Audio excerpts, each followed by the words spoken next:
Hey guys, welcome back to my YouTube channel friends from Raj में फिर एक बार आपके सामने एक इंटरेस्टिंग फैक्ट लेकर आई हूँ। आज हम वल्लभ भाई जावेर भाई पटेल जी के बारे में जानेंगे, जिनका जन्म 31 अक्टूबर 1875 में गुजरात के नडियाड में हुआ था।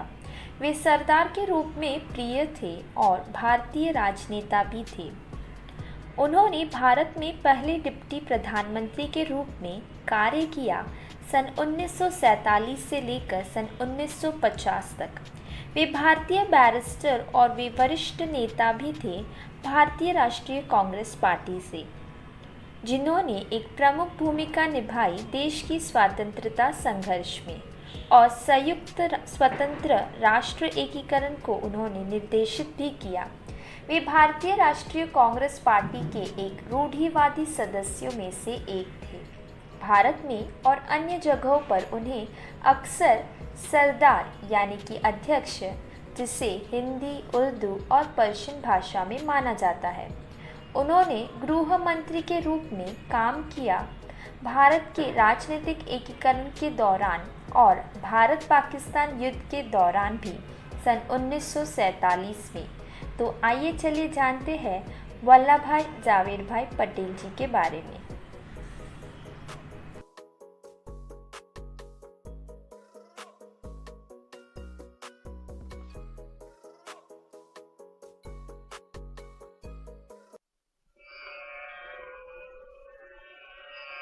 पंद्रह दिसंबर 1950 स्वतंत्र भारत के एक प्रमुख निर्माता सरदार वल्लभ भाई पटेल का बंबई में देहावसान हो गया।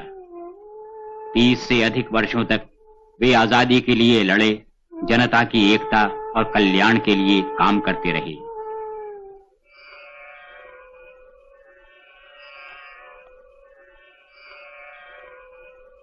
कुछ जन्मजात नेता हुए हैं, कुछ संयोग से और कुछ धन और भाग्य के जोर पर, मगर वल्लभ भाई पटेल अपने गुणों से नेता बने। उनका जीवन लगन, संकल्प, साहस, अनुशासन और परिश्रम का साकार रूप था।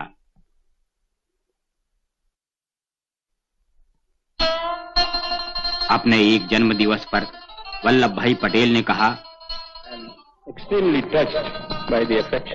आपके स्नेह ने मेरे दिल को छू लिया है। मैंने शायद कुछ कड़वी बातें कही होंगी, मगर उन्हें दवा की कड़वी खुराक समझिए।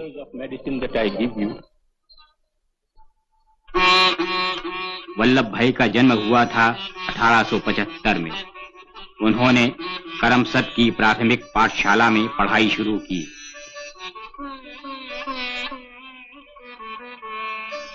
नडियाद में पढ़ाई समाप्त करने के बाद उन्होंने अपना भविष्य बनाने के लिए कठोर परिश्रम किया।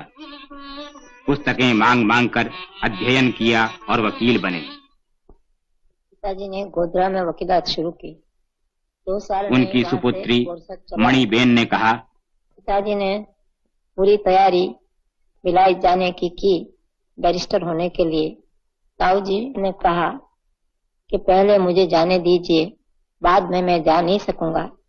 पिताजी मान गए और उनका वहां का सारा खर्चा का बोझ आपने उठा लिया। कोर्ट में एक केस चला रहे थे जिसमें फांसी की सजा होने का संभव था, तब माता के देहांत का तार आया। जब वे हत्या के एक मामले में पैरवी कर रहे थे, तब उन्हें अपनी पत्नी के देहांत का तार मिला। वे तार को जेब में रखकर पैरवी करते रहे। उन्होंने कहा कि एक की जिंदगी तो गई, दूसरे की तो बचा लें, और उनका मुवक्किल साहब बच गया। जब उनके भाई इंग्लैंड से लौटे तो वल्लभ भाई के जाने की बारी आई। वे लंदन गए। तब दक्षिण अफ्रीका में श्री मोहनदास करमचंद गांधी इस उधेड़ बुन में थे कि मानव अस्तित्व का नैतिक आधार क्या होना चाहिए। वल्लभ भाई 1913 में भारत लौटे और अहमदाबाद में उन्होंने वकालत शुरू की। तब भारतीय नेताओं की सरगर्मियों से उनका कोई वास्ता न था। तब आए गांधी जी।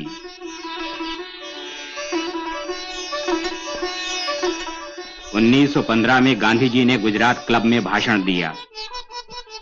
बैरिस्टर वल्लभ भाई पटेल उस समय क्लब में ताश खेल रहे थे।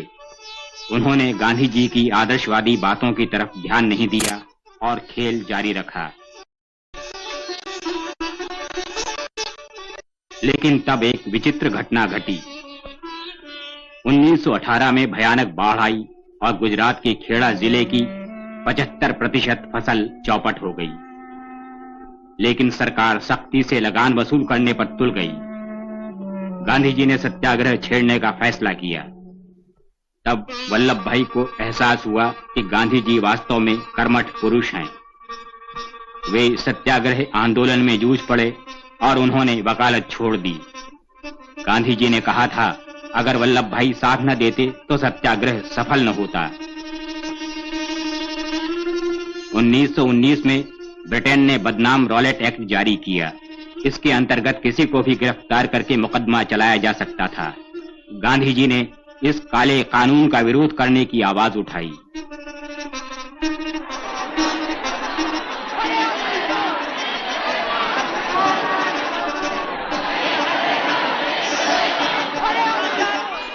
अमृतसर के जलियांवाला बाग में बिना कारण सेना ने शांत सभा पर गोलियां बरसाईं और सैकड़ों निर्दोष लोगों को मार डाला और घायल कर दिया।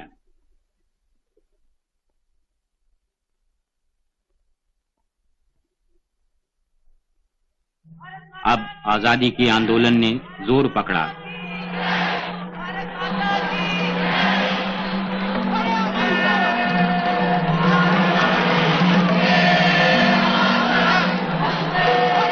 उन्नीस 1920 में गांधी जी ने देशव्यापी असहयोग आंदोलन और विदेशी वस्तुओं के बहिष्कार करने की घोषणा की। चरखा आजादी की लड़ाई का प्रतीक बन गया।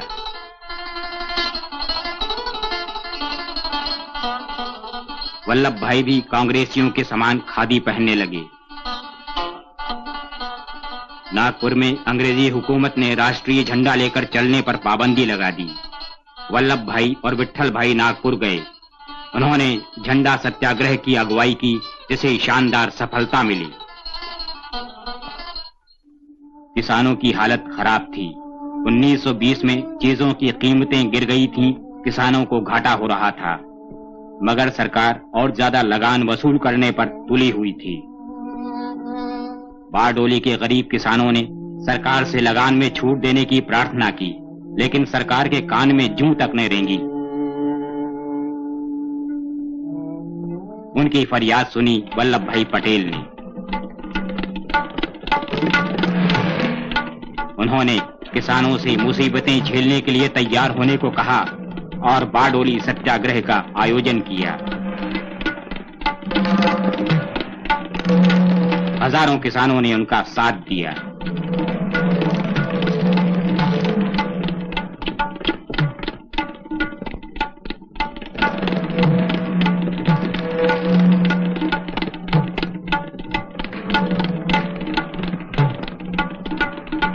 बहुत से लोग जेल गए।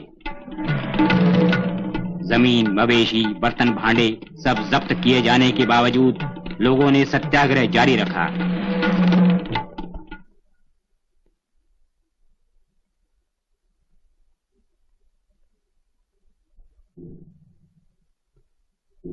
अब डुग्गी पीटकर सरकारी अफसरों के आने की चेतावनी दी जाती, कोई बाहर नहीं निकलता, दरवाजे बंद कर लिए जाते।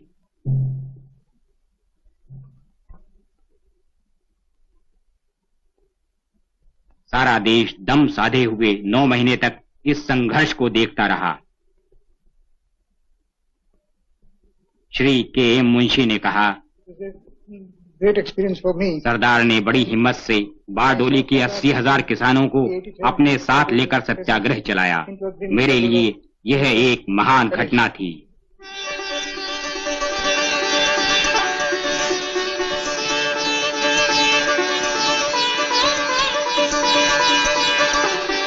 सत्याग्रह सफल हुआ।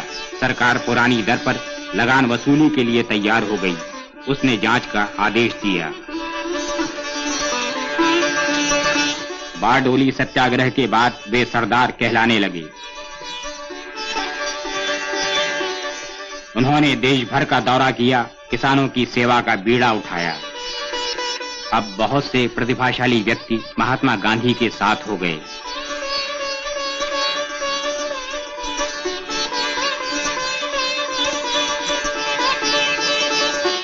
(1928) में साइमन कमीशन भारत आया संवैधानिक परिवर्तन की सिफारिश करने, मगर इस कमीशन में एक भी हिंदुस्तानी मेंबर न था। कांग्रेस ने कमीशन का बहिष्कार करने का फैसला किया।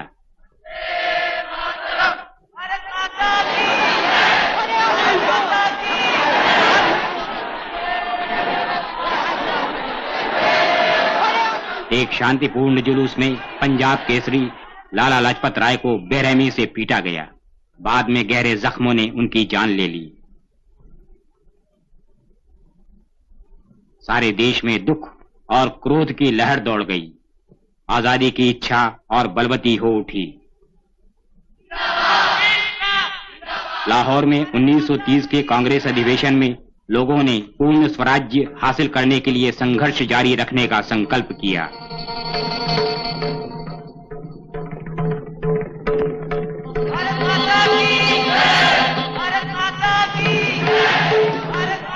पूर्ण स्वराज्य की मांग को अंग्रेजी हुकूमत ने ठुकरा दिया। गांधी जी ने विद्रोह करने की ठानी, नमक कानून तोड़ने का फैसला किया। सरदार पटेल को दांडी मार्च के रास्ते भर के लोगों में उत्साह जगाने का काम सौंपा गया। उन्हें रास में गिरफ्तार करके साबरमती जेल में ठूंस दिया गया। इसलिए वे गांधी जी की दांडी यात्रा में शरीक न हो सके।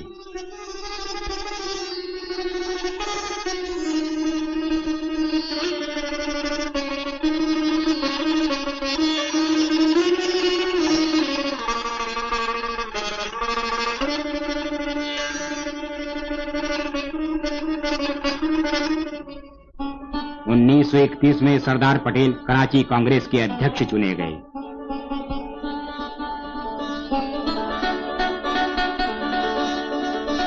उसी वर्ष गांधी जी गोलमेज सम्मेलन में शरीक होने लंदन गए।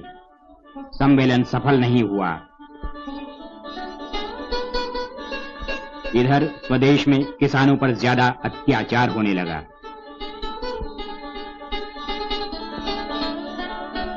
वापस लौटने पर गुरु और चेला दोनों यरबड़ा जेल में बंद कर दिए गए।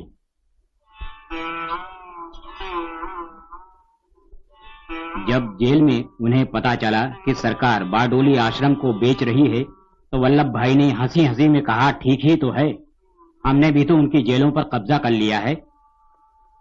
सरदार पटेल बीमार थे, फिर भी वे हंसी मजाक से बाज नहीं आए।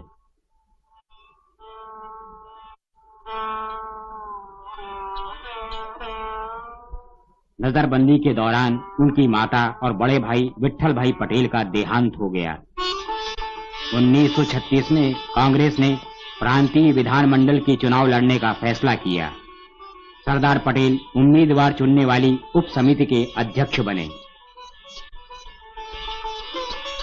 10 प्रांतों में कांग्रेस की सरकार बनी। ये कांग्रेस की लोकप्रियता का प्रमाण था। जब ब्रिटेन और जर्मनी के बीच युद्ध छिड़ा, तब वाइसराय ने ऑर्डिनेंस जारी कर भारत को भी युद्ध में घसीट लिया। हमारे नेताओं से सलाह तक नहीं ली। कांग्रेस इस लड़ाई में अंग्रेजों की मदद करने को तैयार थी, बशर्ते लड़ाई समाप्त होते ही भारत को आजाद कर दिया जाए। मगर सेक्रेटरी ऑफ स्टेट का कहना था कि भारत पहले डोमिनियन स्टेटस के लायक तो बने। कांग्रेसी सरकार ने त्यागपत्र दे दिया और लोगों से कहा कि वे अंग्रेजों की लड़ाई में मदद न करें। 1942 में जब जापानी भारत की सीमा पर पहुंच गए, तब रूजवेल्ट ने चर्चिल को भारतीय समस्या का हल ढूंढने के लिए मजबूर किया। सर स्टेफर्ड क्रिप्स अंतरिम सरकार बनाने का प्रस्ताव लेकर आए और भविष्य में आजादी दिलाने का भरोसा दिलाया। कांग्रेस अंग्रेजों की चाल समझ गई। उसने प्रस्ताव को ठुकरा दिया।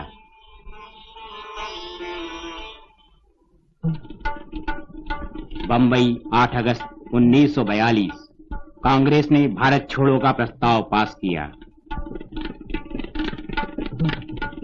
सरदार पटेल ने कहा, अब भारत किसी भी कीमत पर गुलामी बर्दाश्त नहीं करेगा। गांधी जी ने भारतीय दृष्टिकोण को सामने रखा। हमारी लड़ाई अंग्रेज लोगों से नहीं है, ये तो सरकारी नीतियों से है। उस रात देश के बड़े बड़े नेता गिरफ्तार कर लिए गए। सरदार पटेल को अहमदनगर किले में बंद कर दिया गया।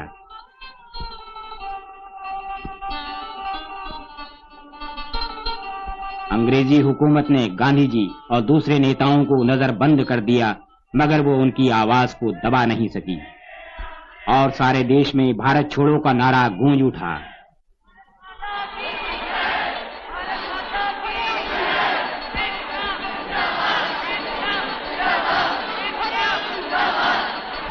जनता के आंदोलन को दबाने की कोशिश की गई।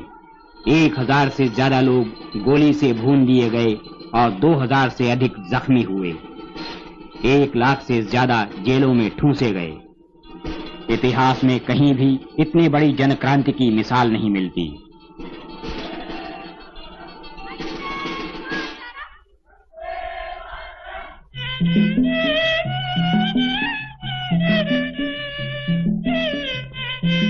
यूरोप में लड़ाई समाप्त हुई। सभी भारतीय नेताओं को रिहा कर दिया गया। तत्कालीन वायसराय लॉर्ड वेवेल ने संवैधानिक रद्दोबदल पर बातचीत के लिए उन्हें शिमला बुलाया। दुर्भाग्य से कांग्रेस और मुस्लिम लीग में मतभेद होने के कारण कोई नतीजा नहीं निकला। घटनाएं घटती गईं। जब जापान ने हथियार डाल दिए, तब मजदूर सरकार ने ऐलान किया कि केंद्रीय और प्रांतीय विधानमंडलों के लिए चुनाव होगा। कांग्रेस को केंद्र और 8 प्रांतों में बहुमत मिला।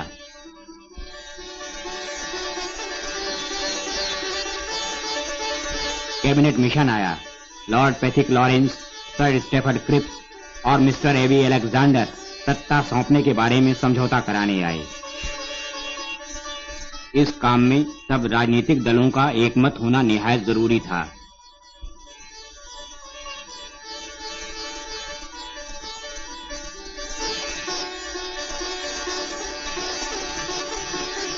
मगर मुस्लिम लीग और कांग्रेस का मतभेद मिट न सका। इसलिए कैबिनेट मिशन ने समस्या का हल सुझाया। संविधान सभा स्थापित हुई। जवाहरलाल नेहरू की अगुवाई में अंतरिम सरकार बनी। सरदार पटेल ने गृह सूचना एवं प्रसारण मंत्रालय संभाला।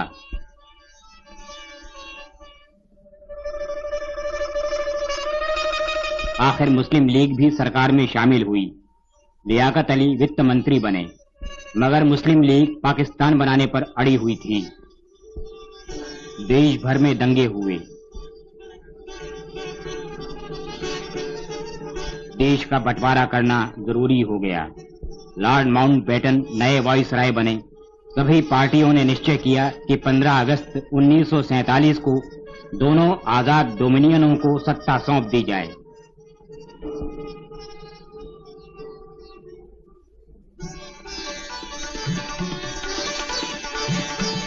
स्वाधीन भारत की पहली सरकार में सरदार पटेल गृह मंत्री बने।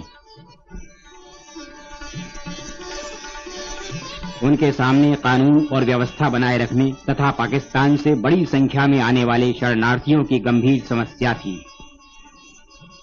सरदार ने कहा,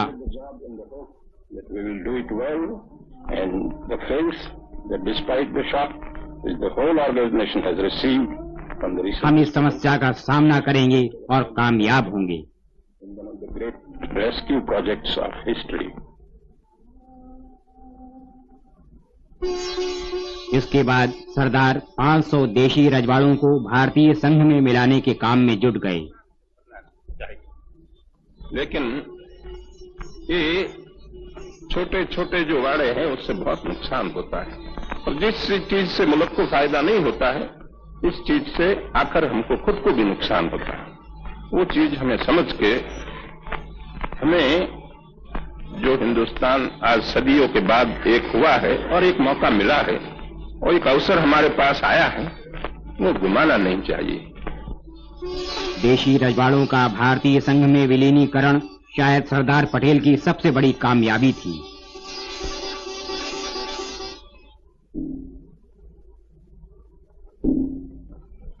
गांधी जी की हत्या से सारा देश अनाथ हो गया।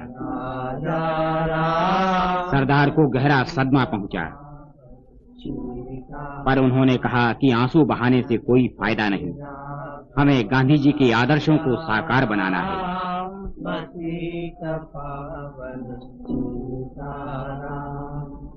रघुपति राघव राजा राम, पतित पावन सीताराम। यद्यपि सरदार का स्वास्थ्य खराब था, फिर भी वे सारे देश का दौरा करते रहे। अपने आचरण से लोगों में लगन और अनुशासन की ज्योति जगाते रहे।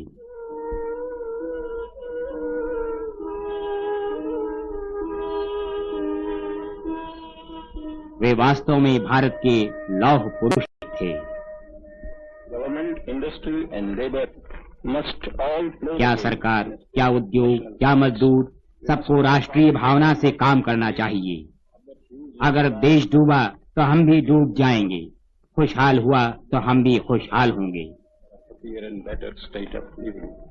Who flourishes if the country sinks into economic slavery? Who sinks if the country prospers? इस महान देशभक्त लौह पुरुष का हृदय नम्रता, दया और भारतीय जनता के लिए असीम प्रेम से भरपूर था।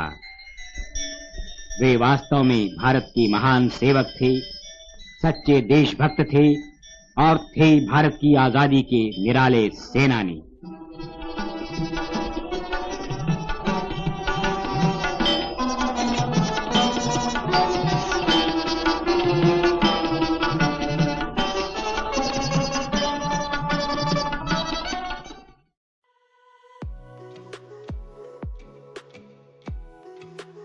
अगस्त 1942 को वल्लभ भाई जावेर भाई पटेल जी ने 10,000 से भी अधिक जमे हुए लोगों को एक जलवायु भाषण प्रदान किया मुंबई के गवालिया टैंक में।